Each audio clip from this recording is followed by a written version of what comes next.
Jacob, nandito ka na pala? Bati ko sa binata. Lumapit siya sa akin at alam kong hahalikan niya ako sa noo. Kaya ang ginawa ko'y umatras ako. Nakita kong kumudot ang noo ni Jacob at biglang tumalim ang mga mata. Tipid ko na lang siyang initian.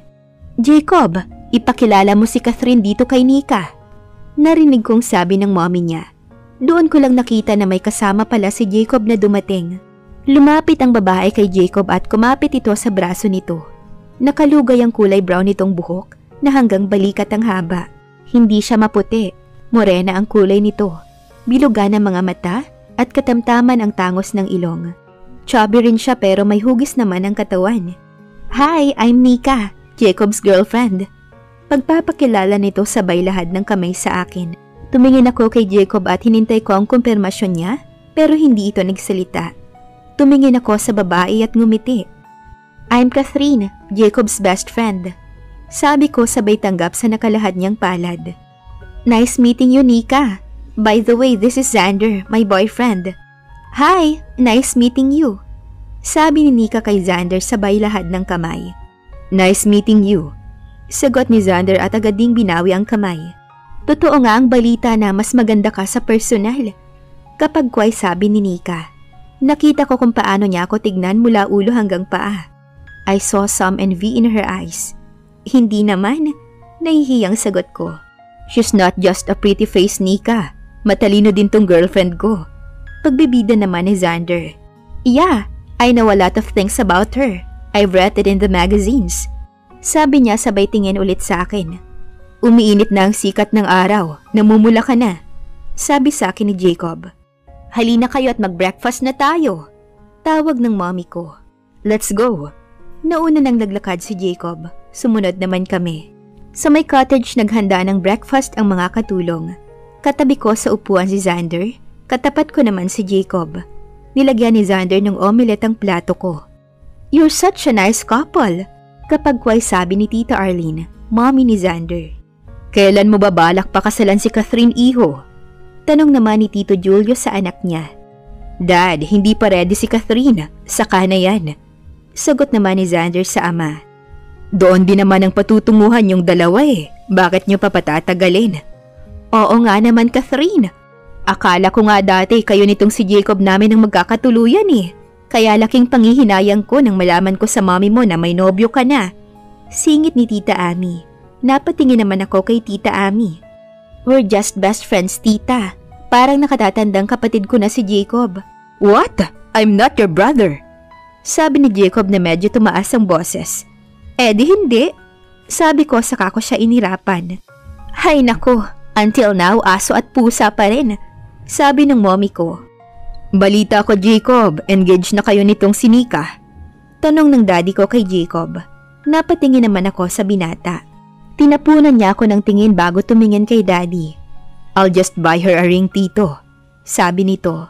Sobrang sakit para sa akin ang sinabing yun ni Jacob. He's engaged with Nika.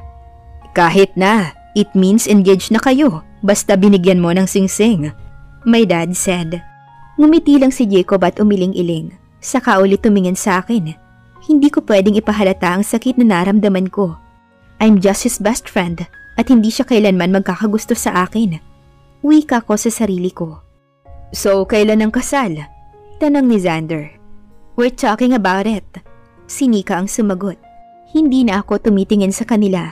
Nakatutok na lang ang mga mata ko sa pagkain ko sa plato ko habang nilalaro ko ng kutsara. I can't control what I feel right now. I just want to cry for the whole night. Kainis. I'm crazy in love with my best friend. And it hurts me so bad knowing that he's already engaged. Tumingin ako kay Xander na nakatitig sa akin. Why love? Tanong niya sa akin. I'm full. I just want to take a rest so we can swim later. Mahina kong sabi. Okay, I'll take you to your room. Sabi niya. Tumango ako sa kanya. Excuse us, ihahatid ko lang si Catherine sa room niya. She wants to take a rest. Pagpapaalam ni Xander. Kunwari pa kayong dalawa. You just want to be alone. Biro ng daddy ni Xander. Dad! Naiinis na sabi ni Xander. Tumawa lang ng malakas si Tito Julius. Iiling-iling naman si daddy habang nakangiti. Inakbayan na ako ni Xander at inakay palayo sa grupo. Nagmulat ako ng mata. Tiningnan ko ang orasan sa may bedside table. 6:00 na ng hapon. Medyo napahaba ang tulog ko, dala na rin siguro ng biyahe papunta rito. Umupo ako sa kama. May nakita ko ang isang tangkay ng pulang rosa sa kama ko. Kinuha ko ang nakalagay na note doon at binasa. "You're so beautiful even when you're sleeping. I love you so much, love." Napabuntong hininga ako. Lahat naman ginagawa ni Xander. Pero bakit hindi ko siya magawang mahalin? Bumukas ang pinto ng kwarto ko at bumungad ang masayang mukha ni Grace. Siguro ay nagkakamabutihan na sila ni Nathan. "Uy, gising na ang sleeping beauty kong best friend," sabi niya tsaka tumabi sa akin. Tinaasan ko siya ng kilay. "And what's that happy face for?" Tanong ko. "Wala lang," sagot niya sa akin habang namimilipit sa kilig. Bahagya kong hinila ang buhok niya. "Aray, Catherine naman eh!" Maktol niya sa akin. "Hoy Grace, maluloko mo ang lahat pero hindi ako. Anong meron at para kang pusa na hindi mapaanak dyan?" Bira ko sa kanya. Alam mo na kung ano yun," sabi niya sa akin. Tiningnan ko siya ng masama kaya umamin din siya. "I like Nathan. Oh my God, he's so gentleman at masarap siyang kausap. Sana siya na ang forever ko. Ang cute ng mga mata niya, nakaka-inlove kapag tumititig. Tapos ang pula ng lips niya, parang ang sarap halikan. His body, oh my, he's like a god." Kinikilig siya habang nagkukwento sa akin. Naalala ko bigla si Jacob. His chinito eyes na kapag nagagalit siya ay lalong lumiliit. He had a perfect nose and a kissable red lips. Pitik ng kamay sa harapan ko ang nagpabalikwas sa akin. "You're not listening to me. Care to tell me what's bothering you?" Sabi ni Grace habang tinitingnan niya ako ng mapanuri niyang mata. Umiling lang ako. "Wala to, bagong gising lang ako." "Just like what you said? You can fool others but not me. Spill it out, maybe I could help." Pamimilit niya sa akin. Bumuntong hininga ako. Kahit anong sabihin ko dito, alam kong kukulitin niya ako. Hindi ko may tatago sa kanya kung ano man ang problema ko. "I'm in love, but not with Xander." Mahina kong sabi sa kanya. Hindi na ako magugulat sa bagay na yan. "See, I told you." "Alam ko na yan eh. You will fall for him," sabi niya. "But he's already engaged, and I know he will not love me the way I do." Hindi ko na napigilan ng mga luha ako na nagunahang maglanda sa mukha ko. "He will just see me as his best friend and nothing else." "Why don't you tell Jacob?" Tanong niya. Marahas akong tumingin sa kanya. "No, I'm not that desperate. Sa tingin mo ba kapag sinabi ko mababago ba ang lahat? Hindi, mas lalo lang gugulo ang lahat." "Hey, calm down. I just want to help you. Malay mo may gusto din siya sa..." "No, Grace, he will never gonna like me. Tingnan mo nga ang fiancé niya. Yun ang ideal woman ni Jacob." Ngiit ko kay Grace. Tumahimik siya kapag kway nagtanong siya sa akin. "Anong gagawin mo niyan?" "I don't know what to tell you. Kasi ikaw ang palaging nagbibigay ng payo sa ating dalawa." Problemado niyang sabi. Pinunasan ko ang mga luha ko. Sa totoo lang, hindi ko din alam ang gagawin ko. Hindi ko alam kung paano ko pakikitunguhan si Jacob. Catherine, I don't know if it's a right idea. Why don't you go abroad so you cannot see each other?" Payo niya. "Why should I need to do that?" Nalilito kong tanong sa kanya. Hinawakan niya mga kamay ko bago siya nagsalita. "If you see him every day, mas lalo ka lang mahuhulog sa kanya. It's better to avoid him." Tama si Grace. Kapag lagi kong makikita si Jacob, mas lalo lang akong mahuhulog sa kanya. Pero hindi ko pwedeng iwan ng basta-basta ang kumpanya. Hindi ko pwedeng iwan ang company. Malungkot kong sabi sa kanya. "Just try to talk to him. Tell him that things are not the same as before, so you need to part ways. Tell him that you need to spend most of your time with Xander." Seryosong sabi pa ni Grace. "Well, tama ka. Yun na lang muna ang gagawin ko. I will talk to him and make things the way it should be." Tumango ako kay Grace. "I will talk to him later." "Bumangon ka na dyan. Xander is waiting for you," sabi niya. Bumaba ako sa kama at dumiretso na sa bathroom. Pagkababa ko, wala akong naabutan ni isa man sa kanila sa loob ng bahay. Sakto namang pasok ni Yaya. "Oh anak, gising ka na pala," bati niya sa akin. "Nasaan po silang lahat, Yaya?" Tanong ko sa yaya ko. "Ay, nandoon na silang lahat sa tabing dagat. Nag-ihaw sila ng isda doon. Doon nila napagpasyahang maghapunan. Nakailang balik na si Xander sa kwarto mo pero sabi niya itulog ka pa rin. Puntahan ko na po sila, ya. Pagpapaalam ko sa yaya ko. Tumango siya sa akin bago siya pumasok ng kusina. Naglakad na ako papuntang tabing dagat. Nang makita ko ni Xander, sinalubong niya agad ako at ginawaran ng isang halik sa labi. Finally, my sleeping beauty is awake. You didn't eat lunch. Malambing na sabi niya sa akin. Nakita ko si Jacob na nakatingin sa amin. Tumingin ulit ako kay Xander. Because my Prince Charming didn't kiss me to wake me up. Hinaluan ko ng lambing ang pagkakasabi ko. Oh, I'm sorry. I just want you to take a rest. Malungkot niyang sabi.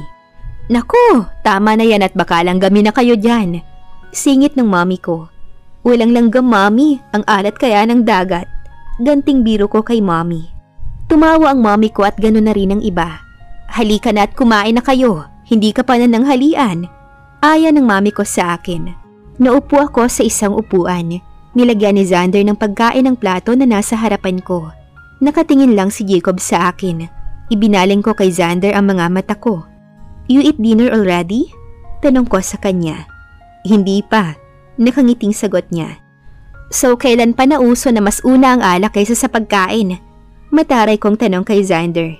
Natigil ang paglagay niya ng pagkain sa plato ko at takang napatingin sa akin. Natahimik din ang lahat at napatingin sa akin dahil sa pagtataray ko. Tumikhim ang daddy ko bago nagsalita. Anak, nag-snack naman si Xander at ako ang nag-ayang uminom. Paliwanag ni daddy. Kahit na dad, mas importante pa rin ang pagkain. Masungit kong sagot sa daddy ko. Kung ganoon, kumain na tayong lahat. Sabi naman ng daddy ni Jacob. Nagsipag-upo na sila at humarap sa pagkain. Pasulyap-sulyap sila sa akin. Napatingin ako kay Jacob. Matama niya akong tinitingnan. Magmula nang dumating siya kanina, ay hindi pa kami masyadong nakakapag-usap. Inilipat ko ang mata ko kay Grace. Nabasa ko kung anong mensahe ang nais niyang iparating sa kanyang mga mata. Love, sorry. Hinging paumanhin ni Xander sa kanya ako tinabihan. Kinuha niya ang kamay ko at hinalikan. Ilang tikhim ang narinig ko. Tumingin ako sa kanila, pero nagmamadali silang tumingin sa plato nila na kunwari ay kumakain. Tanging si Jacob lang ang nakatingin sa akin. Okay, just sit and eat with me. Utos ko kay Xander. Tumalima naman ito at kumain. Pagkatapos kumain ay may importanteng tawag na natanggap si Xander. Pagkatapos ng tawag ay nagpaalam na siya na may kailangan siyang tapusing blueprint, kaya nagtungo na siya sa kwarto niya. Si Grace at Nathan naman ay busy sa paglangoy sa dagat. Nakaupo ako sa buhangin nang maramdaman ko na may tumabi sa akin. Can we talk? Tanong ni Jacob. We're already talking. Masungit kong sabi sa kanya. Why you're avoiding me? Tanong niya. Tumingin ako sa kanya. Ito na ang tamang oras para sabihin ko sa kanya ang gusto kong mangyari. Wika ko sa sarili ko. Jacob, we need to part ways. Sabi ko. Marahas siyang napatingin sa akin. Tell me the reason why we should do that. Galit niyang tanong sa akin. Bumuntong hininga ako at tumingin sa karagatan. We both have our own life. We are engaged. And maybe one of these days I will be engaged too. I don't want you to spend most of your time with me than your fiancé. Just give her your full attention. Napakasakit para sa akin ang mga sinabi ko. Pero alam kong ito lang ang tanging paraan. Catherine, you're my best friend. Yes, I am. Even we won't see each other often, I'm still your best friend. But can't you understand, Jacob? I don't want to be with you every day. Sigaw ko sa kanya. I saw his jaw clench. His eyes turned darker. Tumayo ako dahil hindi ko na matagalan ang sakit na nararamdaman ko. I hope you will understand. Malungkot kong sabi. Hahakbang na sana ako paalis pero hinawakan niya ang kamay ko. Hindi ko na napigilan ang pagpatak ng luha ko. Can I still visit you once in a week? Tanong niya. Tumikhim muna ako para hindi niya mahalatang umiiyak ako. No, I will just tell you if I want to see you. Hinila ko na ang kamay ko at humakbang na paalis. Masakit para sa akin ang lumayo, pero ito ang tanging alam kong paraan para hindi ako tuluyang mahulog kay Jacob. It's difficult to fall in love with your best friend. It's been a month and a half magmula nang huli kaming mag-usap ni Jacob. He never go to my apartment after I tell him that we need to part ways. He respect my decision. Akala ko, maibabaling ko ang nararamdaman ko sa kanya kay Xander. But I am wrong. You cannot teach your heart to love someone. I really miss my best friend. I really miss the man I truly love. Anak, may bisita ka. Sabi ni Yaya sa akin. Nasa balkonahe ako ng kwarto ko at pinagmamasdan ko ang liwanag ng buong syudad. Nilingon ko si Yaya. Sino po Yaya? Tanong ko. Si Nika. Sagot ni Yaya. What she's doing here? Nagkibit balikat lang si Yaya. Lumabas ako ng kwarto at pinuntahan si Nika sa sala. Naabutan ko itong prenteng nakaupo sa sofa. Tumayo ito nang makita ko. Hi Nika! Nakipagbeso ako sa kanya. Hi, pasensya na sa abala. Sabi niya. Have a seat, nadalaw ka. I just want to talk to you. Sabi niya. About what? Takang tanong ko. Alam mo ba kung ano ang problema ni Jacob? Tanong niya sa akin. Napakunot ang noo ko. We didn't have any communication for almost a month and a half. The last time we saw each other was when we go to Zambales. I don't know what's his problem. Sagot ko. She sighed. Ay, akala ko alam mo kasi close kayo ng best friend mo. Nagdala ng juice at sandwich si Yaya sa table saka umalis. I look at Nika. Halatang problemado siya. How can you say na may problema siya? Tanong ko. Kapag nasa date kami, lagi siyang walang kibo. Very formal siya at parang kaibigan niya lang ako kung ituring at hindi fiancé. He always wants to be alone. Kwento niya. Pumasok tuloy sa isip ko na sana mag-break na sila. Ipinilig ko ang ulo ko. Naramdaman kong hinawakan niya ang kamay ko. Napatingin ako sa kanya. Catherine, I have a conference meeting in London. 1 month akong mawawala. Ngayon na ang flight ko. Pakikiusapan sana kita na puntahan mo si Jacob at kausapin para sa akin. Pakiusap niya. Nagulat ako sa sinabi niya. Ha? Anong magagawa ko sa problema niyong dalawa? Kayo ang dapat na mag-usap. Sabi ko. Catherine, I don't have time to talk to him. Dapat kasama ko siya sa conference na to. Pero mas pinili niyang sa conference sa Baguio umattend. Please Catherine, do it as a favor for me. Pagmamakaawa niya.